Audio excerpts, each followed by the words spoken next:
You got the draw system down. You know your units, you know your odds. Now let's talk about the animals themselves, because a few things come up in the field that nobody bothers to explain until you're standing there trying to figure out what you're looking at.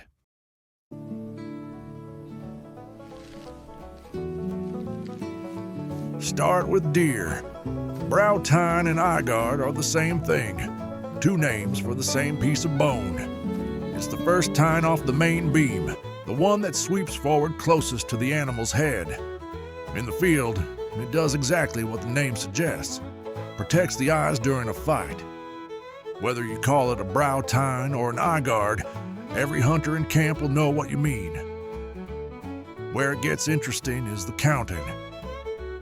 Western hunters, mule deer country, typically count the main points on one side and leave the eye guard out of it.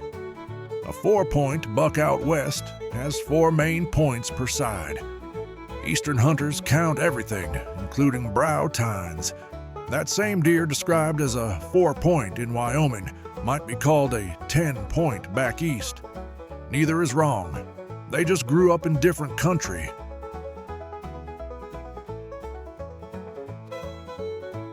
Elk antlers follow a named sequence. The brow tine is the eye guard, same as deer, first point off the beam. Above that comes the bay tine, then the tray. Points above vary by animal. And here's where it gets fun. Bull elk earn titles based on how many points they carry. A bull with 6 points per side, 12 total, is a royal. 7 per side, 14 total, is an imperial. 8 per side, 16 total, is a monarch. Hunters use these like rankings, and for good reason. A monarch-class bull is a rare animal. Most hunters will go a lifetime without seeing one in the field. When you hear someone say they killed a heavy 6x6 or a clean royal, now you know exactly what they're describing.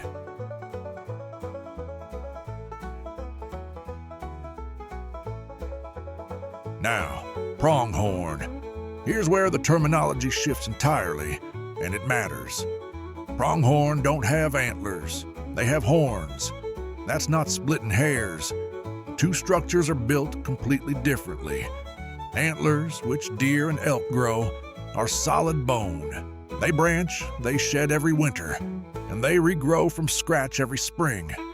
Horns, the kind you see on cattle, goats, and bighorn sheep, are a keratin sheath over a permanent bone core. They don't branch, and they don't shed. Pronghorn are the exception to almost every rule in that paragraph. Their horns do branch. The forward-facing prong jutting out from the middle of the horn is where the animal gets its name. Hunters call it the cutter, named for the blade-like flat shape of that forward branch.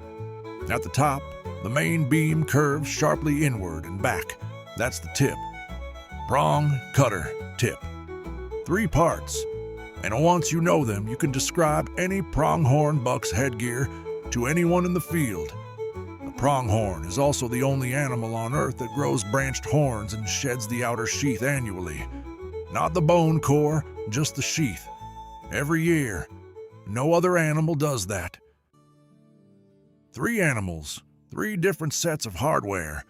Learn the vocabulary, and you'll follow any conversation in camp. Next time, the rut.